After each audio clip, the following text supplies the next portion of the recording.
오늘 대부분의 현대인들은 사실 일반적으로 말할 때 고난이라는 단어의 의미를 잘 모릅니다.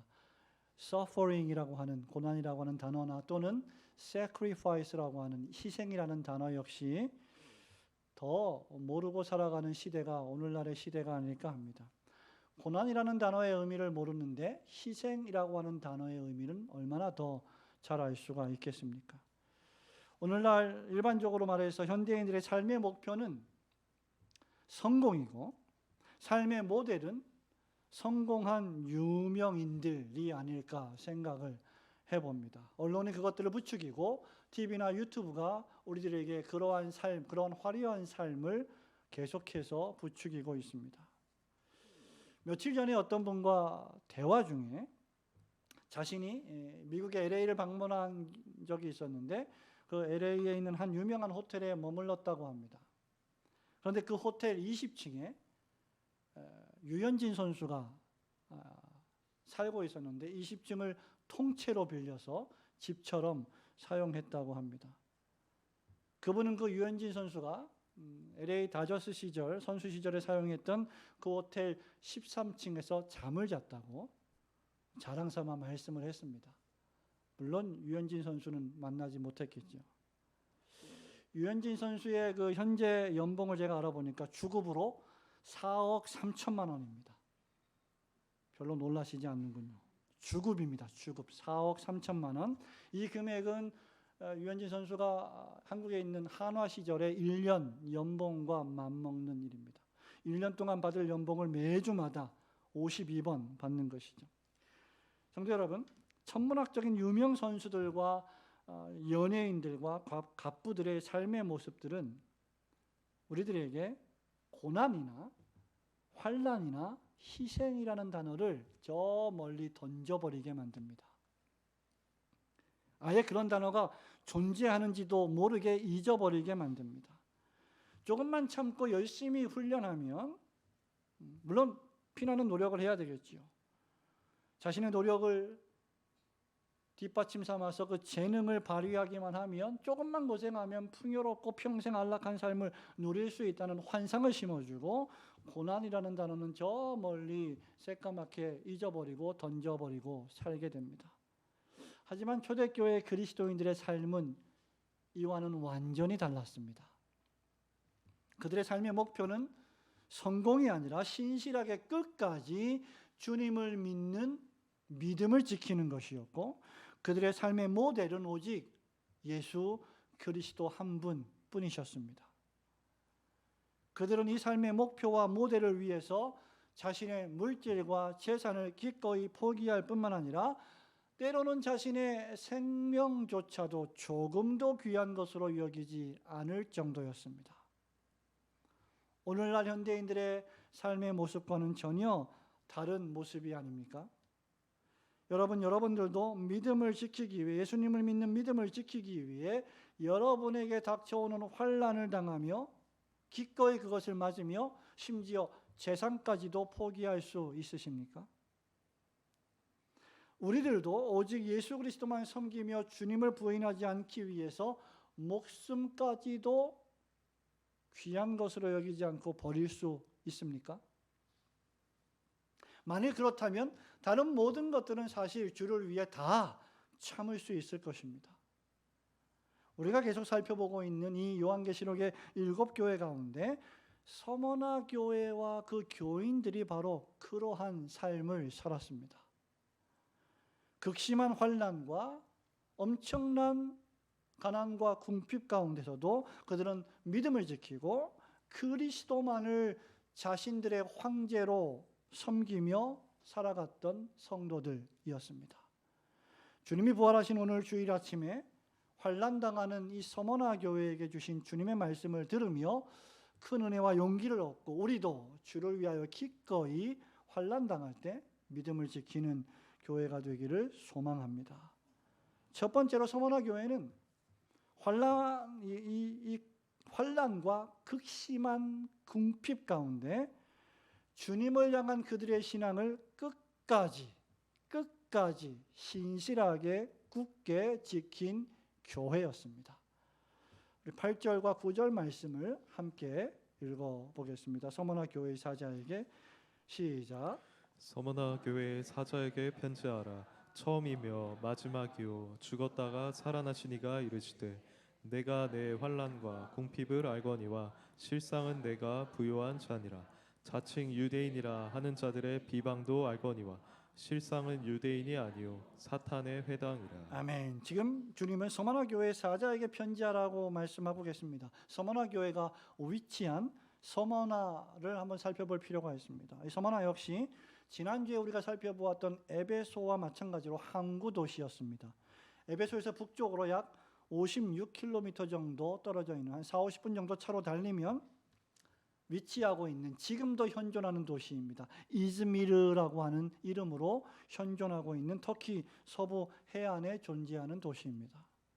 아름답고 유명한 항구 도시였기 때문에 경제와 무역의 중심지였고 당연히 환락과 쾌락으로 유명한 유흥 도시였습니다. 도시는 유려했고 활력이 넘쳤으며 사람들은 부유했고 삶은 화려했습니다. 이 도시에서뿐만 아니라 BC 800년경에 일리아스와 오디세이아를 집필했던 대서사시인 호메르스가 탄생했다고 자부하는 도시이기도 합니다.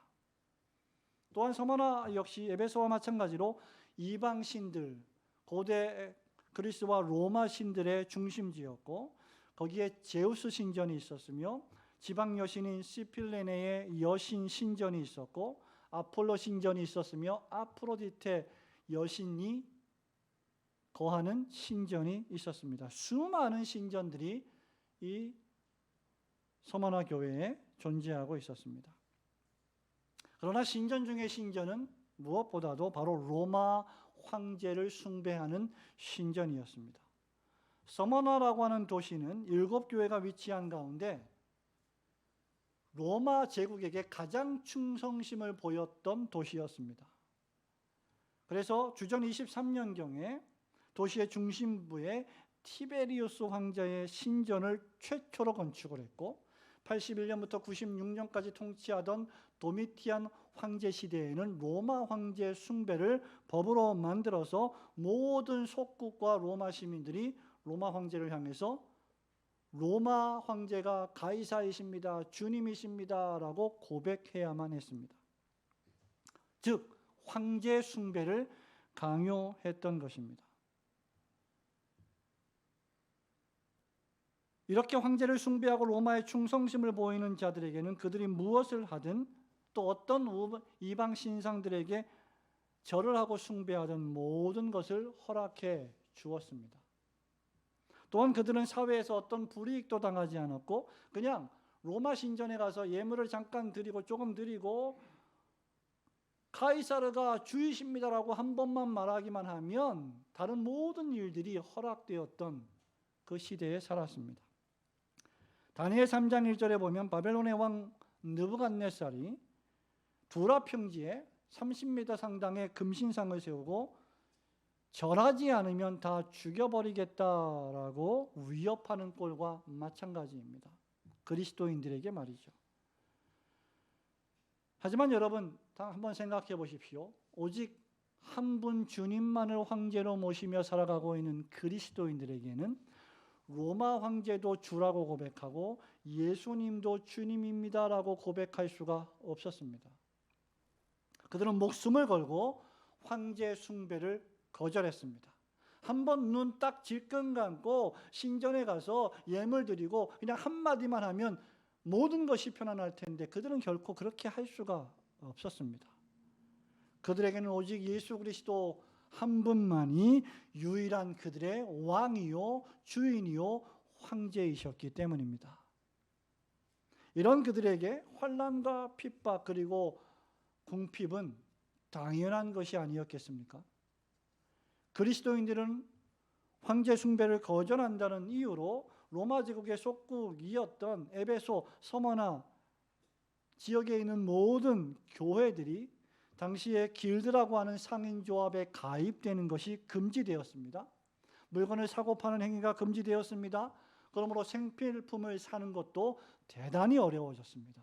여러분 한번 생각해 보십시오. 여러분이 그리스도인이라는 이유로, 교회를 다닌다는 이유로, 예배를 드린다는 이유로 당근마켓도 사용 금지당하고 네이버도 쓸 수 없고 카톡도 할 수 없다면 여러분 어떤 일이 벌어지겠습니까? 마트에 가서 물건을 사고 파는 것도 차별을 당한다면 여러분 어떤 삶을 이어갈 수 있겠습니까? 그러나 더 나아가서 심지어 이들은 재산도 몰수당하기 일쑤였고 때로는 붙잡혀서 죽음이라고 하는 형벌을 당하기도 일쑤였습니다. 이에 대해 히브리서 10장 34절은 뭐라고 말하고 있습니까? 너희가 갇힌 자를 동정하고 너희 소유를 빼앗기는 것도 기쁘게 당한 것은, 초대교회 그리스도인들이 자신들의 소유를 빼앗기는 일까지 당했다는 것입니다. 그것은 더 낫고 영구한 소유가 있는 줄 알미라, 이렇게 위로하고 있습니다. 성도 여러분, 이것이 그들이 당하는 환난이었고 궁핍이었습니다. 또한 그들은 동족 유대인들에게도 고난을 당했습니다. 유대인들은 서머나 교회 교인들을 대놓고 비난하고 정죄했습니다. 그들은 오랫동안 구약적 신앙에 머물러 있었고 만일 누군가가 하나님을 잘 믿고 제물을 드리며 제사도 잘 드리고 율법도 잘 지키기만 하면 그 사람은 반드시 복을 받을 것이다. 만일 복을 받지 못한다면 그는 무언가 하나님 앞에 죄를 지은 자이고 심판을 받을 자이다 라는 신앙관으로 가득 찼던 인물들이었습니다. 그래서 율법 준수의 의로움으로 구원을 얻을 수 있다고 생각했습니다. 바리새인들이 대표적인 종류의 사람들이었죠. 그러니 고난을 당하고 박해받고 가난한 서머나 교회 교인들은 하나님의 축복이 아니라 저주를 받은 것이다 라고 생각해서 그들은 더욱 서머나 교회 교인들을 미워했습니다. 더욱이 이 유대인들은 메시아로 오신 예수 그리스도를 영접하지 않고 거부했습니다. 그러니 그들은 예수 그리스도를, 자신들이 거부하는 예수 그리스도를 왕으로 모시고 주님으로 모시는 그리스도인들이 얼마나 더 미웠겠습니까? 바울이 가는 곳마다 복음을 전할 때 바울을 그토록 죽이려 했던 자들이 바로 유대인들이요, 대제사장들이요, 서기관들이었습니다. 여러분, 이런 모든 적대적인 상황들로 인해서 서머나 교회 교인들은 매우 의기소침하고 낙심했을지도 모릅니다. 바로 그런 교회를 향하여 주님은 요한에게 편지를 써서 전하라, 받들어 읽게 하라 라고 말씀하신 것입니다. 8절에 보면 주님은 당신 자신을 소개하실 때 처음이요 마지막이며 죽었다가 살아나신 분으로 묘사하고 있습니다. 뿐만 아니라 9절에 보니까 주님은 서머나 교회의 환난과 궁핍을 아신다. 내가 너의 환난과 궁핍을 알고 있다라고 하셨습니다. 너희들이 지금 환난당하고 있고 매우 궁핍하고 가난하고 어려운 지경에 있지만 그러나 너희들이 오히려 믿음에는 부자이다. 믿음에는 부요한 자이다. 3장 17절에 스스로 부요하다 하나 실상은 가난했던 라오디게와 교회의 교인과는 완전히 대조적으로 이들은 현실 세계에서 궁핍했지만 믿음에는 부요한 자들이었다라고 주님의 칭찬을 받은 유일한 두 교회 가운데 한 교회였습니다. 비록 서머나 교회가 전례 없는 박해를 받고 있습니다. 그러나 주님은 서머나 교회의 처음이자 마지막이십니다. 우리 주님은 서머나 교회의 시작에도 함께 하셨고 서머나 교회의 진행에도 함께 하고 계시며 서머나 교회의 마지막에도 주님이 함께 하실 것입니다. 왜냐하면 주님은 처음이자 마지막이시기 때문입니다. 뿐만 아니라 우리 주님은 죽었다가 다시 살아나신 부활의 주님이십니다. 성도 여러분, 한번 생각해 보십시오. 우리가 어떤 사람을 소개할 때 언제 태어났다가 살고 있고 죽었습니다 이렇게 말을 하죠. 처음부터 죽었다가 어떤 사람을 소개하는데 이 사람은 죽었다가 살아난 사람입니다 라고 절대 말하지 않습니다. 그게 사람입니다. 우리는 태어났다가 살다가 죽습니다. 그러나 주님은 다르십니다. 주님은 죽었다가 다시 살아나셨습니다. 믿으시기를 주님의 이름으로 축원합니다. 우리는 죽음이 끝이라고 생각하지만 우리 주님에게는 죽음은 새로운 시작입니다. 그리고 그 주님의 죽으심은 우리들의 죽음을 다시 살리시는 부활의 죽음이십니다. 주님은 죽음을 통하여 다시 부활하심으로 모든 그리스도인들에게 부활의 산 소망이 되어 주셨습니다. 어린아이에게도 나이 많아서 이제 죽음을 앞둔 노인들에게도 주님은 다시 살아날 소망이십니다. 주님은 환난과 박해와 고난을 하시고 고통을 친히 하십니다. 우리 예수님께서 서문학교의 교인들아, 내가 너희들이 당하고 있는 지금 그 어려움과 고통과 아픔, 괴로움 다 알고 있다. 왜? 주님이 친히 겪으셨기 때문입니다. 사람의 몸을 입고 이 땅에 오셔서 친히 모든 것을 겪으셨고 심지어 죽음의 고통까지도 주님은 경험하셨기 때문입니다.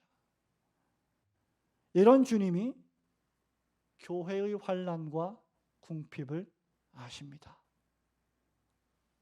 개인적으로 여러분의 환난과 여러분이 만난 궁핍을 다 아십니다. 공동체적으로 교회가 만난 환난과 궁핍을, 안팎의 환난과 궁핍을 다 알고 계십니다. 우리는 다 모르지만 주님은 다 알고 계십니다. 그러니 교회가 고난을 두려워할 이유가 무엇입니까? 처음이며 마지막이시고 죽었다가 다시 살아나신 이가 우리의 환난과 궁핍을 처음부터 끝까지 다 알고 계시는데 무엇을 두려워할 필요가 있겠습니까? 서머나 교회는 바로 이런 주님을 알았기 때문에 환난을 두려워하지 않고 극심한 궁핍 가운데서도 믿음을 잃지 않았습니다. 여러분들도 처음과 마지막이요 죽었다가 다시 살아나신 이가 여러분의 구세주이신 예수 그리스도이심을 굳게 믿으시고 어떤 환난과 궁핍 가운데서도 반드시 믿음을 끝까지 지키시는 성도들이 되시기를 주님의 이름으로 축원합니다. 두 번째로 이 서머나 교회는 극심한 환난 가운데서도 주님이 함께 하시고 주님께서 주시는 상급의 축복을 약속받은 교회였습니다. 자, 10절과 11절 말씀을 우리 또 함께 읽어볼까요? 너는 장차 시작. 너는 장차 받을 고난을 두려워하지 말라. 볼지어다 마귀가 장차 너희 가운데에서 몇 사람을 오게 던져 시험을 받게 하리니 너희가 10일 동안 환난을 받으리라. 내가 죽도록 충성하라. 그리하면 내가 생명의 관을 내게 주리라. 귀 있는 자는 성령이 교회들에게 하시는 말씀을 들을지어다. 이기는 자는 둘째 사망의 해를 받지 아니하리라. 아멘. 예수를 믿는 그리스도인으로 살아갈 때 고난과 박해가 우리 삶의 일부분이긴 합니다. 여러분, 예수를 믿으면 우리의 삶이 항상 평탄하고 행복하고 만사가 다 잘 될 것이라고 생각하는 것은 가장 잘못된 생각 가운데 하나입니다. 오히려 예수를 믿으면 바울은 디모데에게 편지할 때 디모데후서 3장 12절에서 그리스도인으로 경건하게 살고자 할 때 박해를 받으리라고 했습니다. 그리고 우리가 천국의 영원한 기업을 소유하려면 이 지상에서 고난도 함께 받아야 하지 않겠느냐라고 주님이 말씀하셨습니다.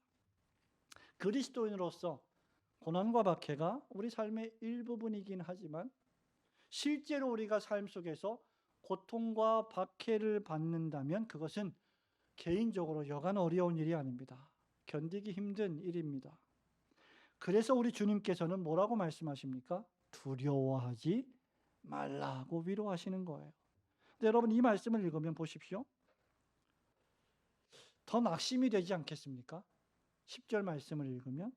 왜냐하면 지금도 서머나 교회가 고난을 받고 있는데 우리 주님 뭐라고 말씀하십니까? 너는 장차 받을 고난을 두려워하지 마. 고난이 또 있다는 거예요. 지금 당하는 고난 말고 또 앞으로 고난이 올 것이다라고 주님은 말씀하십니다. 여러분이 얼마나 듣기 싫은 소리입니까? 예? 두려움이라는 것은 고난과 박해가 또 궁핍이 주는 주요한 부분입니다. 고난과 박해와 궁핍이 올 때 우리는 어떻게 자연적으로 우리는 두려워하게 됩니다. 그래서 걱정하고 근심하죠. 우리는 경제적으로 궁핍하게 되면 당장 어떻게 먹고 살지 두려워하게 됩니다. 누군가 우리를 해하려 하고 중상모략하고 죽이려 하면 괴로워하고 두려워하고 걱정하고 근심합니다. 그러나 주님은 그럴 때 두려워하지 말라 말씀하십니다. 여러분, 이 말씀처럼 위로가 안 되는 말씀이 없어요. 사실은 막 두려워하고 있는데 우리가 두려워하고 있는 사람에게 가서 두려워하지 마세요. 얼마나 이게 힘든 위로입니까? 근데 우리 주님은 그 힘든 위로를 하십니다. 그래서 어떤 사람들은 이렇게 말하죠. 사람이 고난을 당할 때 함부로 위로하지 마라. 함부로 입을 열지 마라. 그냥 가만히 곁에 있어 주어라. 지혜로운 것 같습니다. 그러나 두려워하지 마세요라고 권면하는 것이 잘못된 것은 결코 아닙니다. 사실 우리가 두려워하고 걱정하는 모든 일들의 거의 절반 이상은 실체가 없는 것들이고 현실화되지 않을 것들입니다. 쓸데없는 걱정을 하고 있는 것이, 또는 지나친 걱정을 하고 있는 것이죠. 그렇게 바울은 그토록 바울 서신에서 염려하는 대신 기도하라, 쉬지 말고 기도하라, 범사에 간구하고 기도하라, 모든 일에 기도하라고 말씀했는지도 모릅니다. 하지만 여기 이 요한계시록에 있는 두려움은 실체가 있습니다. 그리고 그것은 잠깐 후에 현실화될 것입니다. 이유는 마귀가 장차 서머나교회 성도들 가운데 몇 사람을 옥에 던져 시험을 받게 할 것을 주님이 아셨기 때문입니다. 비록 서머나교회를 박해하는 눈에 보이는 주체가 여러분 누굽니까? 로마 제국과 로마 황제와 유대인들이었지만 그 배후에는 사단 마귀가 있었다는 것을 주님은 말씀하십니다. 사단 마귀의 목적은 교회를 허무는 것입니다. 교회를 허무는 것을 마귀는 가장 좋아합니다.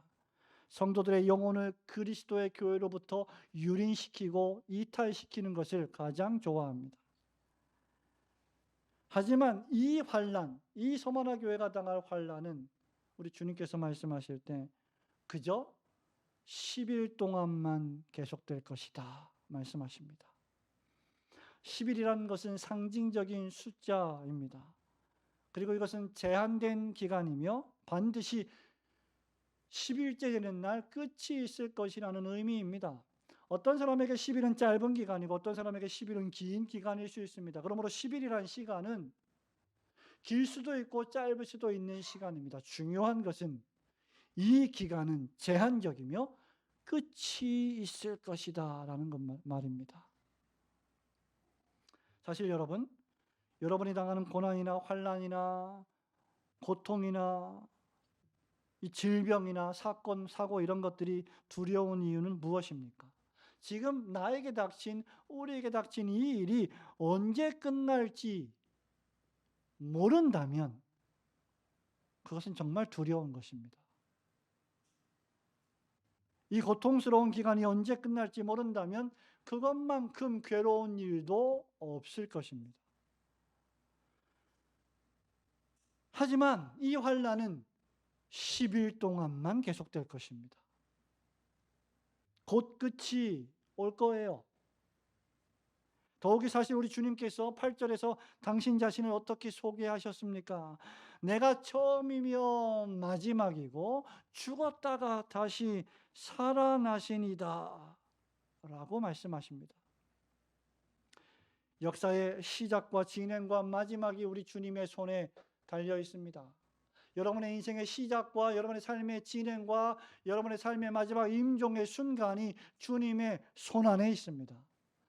로마서 11장 36절의 바울의 표현대로 하자면 만물이 주에게서 나오고 주로 말미암고 주에게로 돌아가게 될 것입니다.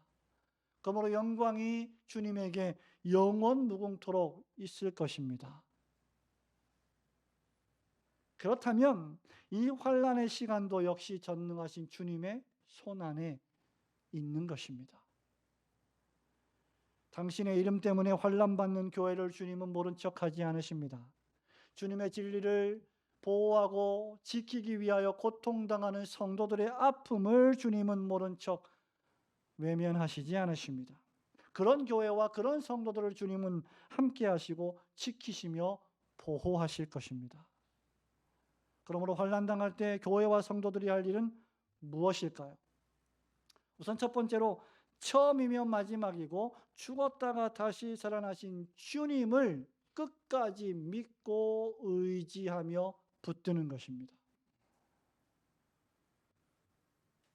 시인 다윗은 시편 56편 3절에서 이렇게 말했습니다.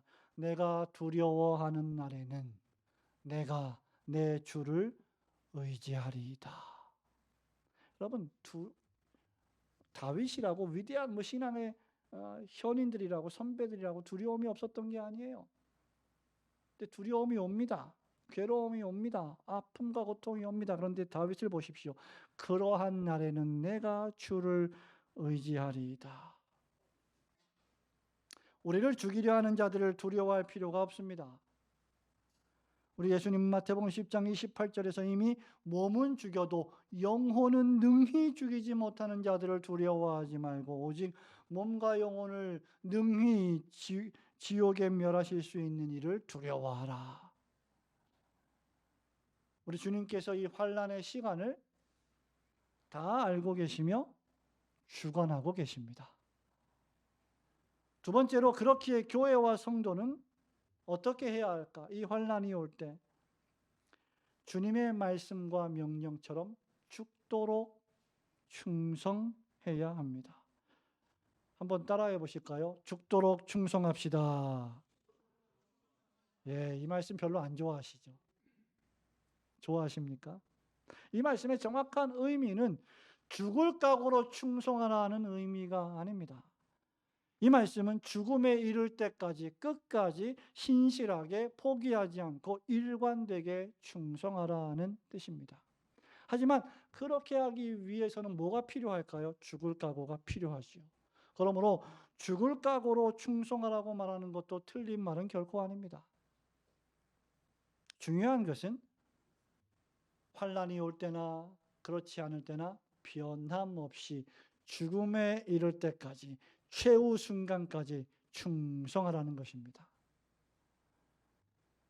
상황이 좋아 보이든 나빠 보이든 관계없이 주님을 믿는 믿음을 지키고 충성하라는 말이죠. 비가 오나 눈이 오나 충성하는 것입니다. 여러분 오늘 아침에 만약에 비가 왔다고 하면 비가 왔다고 여러분 아침을 안 드십니까? 오늘 비가 오네. 아침 별로야. 점심에도 비가 오네. 밥을 안 먹어요. 그렇지 않습니다. 비가 오나 눈이 오나 바람이 부나 우리는 밥을 먹습니다. 마찬가지로 상황이 좋아 보이든 나빠 보이든 관계없이 충성하는 것이 그리스도인의 덕목입니다. 환난과 궁핍이 극심해도 변함없이 충성하는 것이죠. 모든 것이 다 잘 되고 상황도 좋고 어려움도 없을 때 신실함을 나타내는 것은 별로 어려운 일이 아닙니다. 하지만 교회가 어려움을 당하고 본인 자신에게도 어려움과 고난이 닥칠 때, 궁핍이 닥칠 때 그때도 주님의 나라와 교회를 위하여 충성하는 것은 여간 어려운 일이 아닙니다. 하지만 그럴 때라도 우리 주님은 충성하라, 죽기까지 충성하라 명령하십니다. 왜 그럴까? 그렇게 충성을 나타낸 믿음을 증명한 신실한 성도들만이 생명의 면류관이라는 축복을 받을 것이며 둘째 사망의 해를 당하지 않을 것이기 때문입니다. 여기 생명의 관은 헬라어 스테파노스라고 하는 단어인데 이 단어는 이 관이라고 하는 단어, 헬라어 단어는 두 단어가 있습니다. 하나는 디아데마인데 이 디아데마는 왕의 아들이 즉위식을 할 때 그 왕의 아들에게 씌워주는 왕관을 말합니다. 근데 여기서의 이 스테파노스는 그런 왕관이 아니라 경기에 참여해서 경기에 달려서 달리기에서 우승을 한 승리자, 이긴 자에게 씌워주는 화관을 뜻합니다. 자동적으로 씌워지는 그런 왕관이 아닙니다. 아시는 바와 같이 서머나는 올림픽과 같은 운동 경기로 유명했습니다. 달리기에 승리한 자들은 꽃으로 된 환을 승리의 열매로 받았습니다. 또한 로마 제국의 번영에 큰 공을 세운 자들도 이런 면류관을 받았습니다. 집에 이런 월계수관이 하나쯤 전시되어 있다는 것은 자신 개인뿐만 아니라 가문의 엄청난 영광이기도 했습니다. 그런데 여러분, 이런 월계수관은 시간이 지나면 말라버립니다. 시들고 비틀어져 버립니다. 그 영광도 시간 속에 퇴색되어 갑니다. 그러나 죽기까지 믿음을 지키고 하나님 나라와 주님의 몸된 교회에서 물심양면 충성한 그리스도인들은 하나님 나라에서 영생하는 시들지 않는 면류관을 받게 될 것입니다. 또한 두 번째로 그들은 둘째 사망의 해를 받지 않는다고 했습니다. 10절의 둘째 사망은 무엇입니까? 육체적 죽음. 첫째 사망은 육체적 죽음입니다. 주님을 섬기며 믿음을 지키다가 순교한 자들은 첫째 사망을 당하는 자들입니다. 육체적 죽임을 당하는 것이죠. 그러나 둘째 사망이 그들을 삼키지 못합니다. 둘째 사망은 하나님과 완전히 분리되어 지옥의 형벌을 당하는 죽음을 뜻합니다. 다 함께 우리 요한계시록 21장 펼쳐보실까요? 요한계시록 21장 8절 말씀을 같이 보겠습니다. 우리 7절과 8절을 볼까요? 이기는 자는 같이 읽습니다. 시작. 이기는 자는 이것들을 상속으로 받으리라. 나는 그의 하나님이 되고 그는 내 아들이 되리라. 그러나 두려워하는 자들과 믿지 아니하는 자들과 흉악한 자들과 살인자들과 음행하는 자들과 점술가들과 우상 숭배자들과 거짓말하는 모든 자들은 불과 유황으로 타는 못에 던져지리니 이것이 둘째 사망이라. 불과 유황으로 타는 못에 던져지는 것이 바로 둘째 사망입니다. 주님을 섬기지 않고 우상을 숭배하며 평생 동안 자기 배만 위하여 탐욕적으로 살아간 모든 자들이 바로 이 둘째 사망, 즉 지옥 심판이라는 고통과 형벌을 위해서 죽었다가 다시 부활하게 될 것입니다. 주님은 요한복음 5장 29절에서 이것을 심판의 부활이라 말씀하신 바 있습니다. 그러나 주님을 위하여 매주일 신실하게 예배를 드리고 말씀을 지키며 선을 행하고 믿음을 지킨 이들은 생명으로 부활할 것입니다. 주님과 교회를 위하여 선을 행하다 고난을 당하고 물질적인 불이익을 당하며 궁핍하고 가난하게 살았던 성도들은 영원한 하나님의 나라에서 부요하게 영생하게 될 것입니다. 이처럼 하나님을 두려워하지 않고 끝까지 견디는 교회는 주님으로부터 축복을 받게 될 것입니다. 그러므로 참된 성도들은 죽도록 충성해야 합니다. 죽음에 이를 때까지 충성해야 합니다. 옛날에 어떤 분하고 이런 얘기를 한 적이 있습니다. 은퇴를 앞둔 분인데 은퇴 후에 뭘 하시겠습니까? 그랬더니 은퇴 후에 멋진 바닷가 근처에 집을 짓고 아침마다 해변에 나가서 조개를 주우며 살고 싶습니다. 그리스도인들이 은퇴 후에 멋진 집을 짓고 조개를 주우며 한가롭게 살겠다고요? 우리가 은퇴 후에 공식적으로 법적으로 헌법이 정해놓은 은퇴 후에 더 이상 사역을 할 수 없기 때문에 그렇게 살 수도 있겠습니다만은 그것은 공식적인 은퇴일 뿐이지 그리스도인의 주님을 섬기는 삶에는 은퇴가 없습니다. 어떤 의미에서 그리스도인들의 삶에는 은퇴가 없습니다. 하나님을 예배하고 교회를 봉사하는 일에는 은퇴가 없고 평생 해야 할 일입니다. 예배도 기도도 봉사도 내가 이 정도 했으면 됐지 이제 뭘 더 하겠느냐, 젊은 사람들이 하게 해라 할 수 있는 것이 아닙니다. 죽기까지 충성해야 할 일입니다. 90세에 가까운 100세에 가까운 노사도 요한 역시 주님의 교회를 위하여 이 편지를 쓰고 전했습니다. 이 정도 했으면 이제 되었다 할 일은 우리에게 없습니다. 그저 우리는 죽기까지 충성하는 종들일 뿐입니다. 여러분들도 환난 가운데 주님이 부르실 때까지 죽도록 충성하여 주님이 주시는 생명의 면류관이라는 축복을 받으시고 둘째 사망의 해를 당하지 않는 천국의 영원한 생명을 소유하시는 여러분들 되시기를 주님의 이름으로 축원합니다. 사랑하는 성도들, 말씀을 맺습니다. 환난과 순교로 유명한 여기 서머나 교회에는 11명의 순교자가 이미 이 당시에 발생했습니다. 그리고 이 교회에는 폴리캅이라고 하는 사도 요한의 제자가 있었습니다. 사도 요한이 젊은 폴리캅을 서머나 교회의 감독으로 목사로 임명했습니다. 요한이 이 요한계시록을 썼을 때 폴리캅의 나이가 대략 약 30세 정도였다고 합니다. 그리고 이 폴리캅은 56년 동안 이 서머나 교회를 목회하면서 복음을 전하고 설교했습니다. 젊은 폴리캅이 평생 30대로부터 86세가 되어서 예수 그리스도를 증언하고 하나님 나라 복음을 설교하다가 요한과 마찬가지로 로마 당국에 붙잡혔고 로마 제국을 반대한다는 이유로 예수님을 주라고 고백한다는 이유로 사형 선고를 받게 됩니다. 사도 요한이 로마 제국의 위협적인 존재로 인식되었던 것처럼 폴리캅 역시 그렇게 붙잡혔던 것이죠. 그리고 로마 제국의 충실한 총독은 폴리캅을 원형 경기장 한가운데 설치된 화형대에 장작더미를 모아놓고 묶어놓고 그를 회유했습니다. 고상한 폴리캅이요, 로마의 카이사르를 황제로 고백하고 주로 고백하고 그리스도를 저주하시오. 이때 한 폴리캅의 말은 유명한 순교사화에 기록된 말이 되었습니다. 그는 이렇게 말합니다. 내가 86년 동안 주님을 섬겨왔는데 그동안 주님은 단 한 번도 나를 부인하시거나 부당하게 대하신 적이 없으십니다. 그런데 내가 이제까지 섬겨온 나를 구원하신 나의 왕 그리스도를 어떻게 모독할 수 있겠습니까? 그러자 총독이 말했습니다.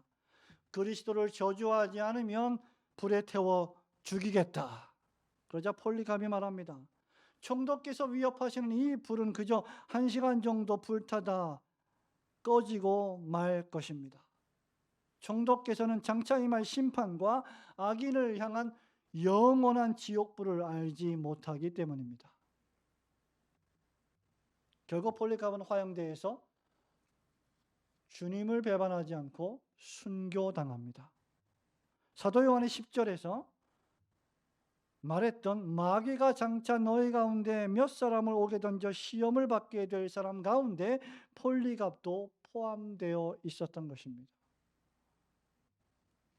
사도 요한과 마찬가지로 서머나의 감독이었던 폴리캅 역시 극심한 환난 가운데 믿음을 지키고 그리스도를 배반하지 않았습니다. 그러하기에 7교회 가운데 빌라델비아 교회와 더불어 서머나 교회만 주님의 책망을 받지 않았던 교회가 될 수 있었던 것입니다. 성도 여러분, 여러분은 어떠하십니까? 우리는 삶 속에서 얼마나 자주자주 사소한 일로 주님의 이름을 배반하고 주님의 이름을 모독하며 살아가고 있는지 모릅니다. 조금만 어려움이 오고 궁핍이 오고 환난이 오면 그리스도를 배반하지는 않습니까? 환난뿐만 아니라 쾌락과 즐거움 앞에서 기꺼이 그리스도를 향한 희생을 포기하지 않습니까? 우리말에 가다가 말면 아니감만 못하리라는 속담이 있습니다. 중간에 포기하면 처음부터 하지 않는 편이 낫다는 말이죠. 여러분의 신앙생활을 기분 따라 포기하지 마십시오. 상황과 환경 따라 흔들리지 마십시오. 주님을 향한 신앙과 교회를 중심한 이 봉사를 10일 동안의 환난과 궁핍 가운데 도피하지 마십시오. 우리의 기분이 어떠하든지 상황과 환경이 어떠하든지 주님은 우리를 붙들고 흔들리지 아니하십니다. 주님은 교회의 사자들을 붙들고 7 금초대 사이를 왔다 갔다 거니시는 교회의 주인이십니다. 주님은 처음이며 마지막이십니다. 알파와 오메가이십니다. 무엇보다 우리를 위하여 죽었다가 다시 살아나신 분이십니다. 그러므로 끝까지 주님을 붙잡으십시오. 주님이 우리에게 주신 이 귀한 교회를 끝까지 섬기십시오. 그리하면 생명의 면류관을 받게 될 것입니다. 둘째 사망의 해를 당하지 않을 것입니다. 어떤 교회가 부요한 교회입니까? 바로 서머나 교회처럼 그저 건물이 크고 숫자가 많은 교회가 아니라 죽기까지 충성하는 교회가 부요한 교회입니다. 우리 올고든 교회와 성도들이 죽기까지 충성하여 생명의 면류관을 받는 부요한 교회와 성도들이 되시기를 주님의 이름으로 축원합니다.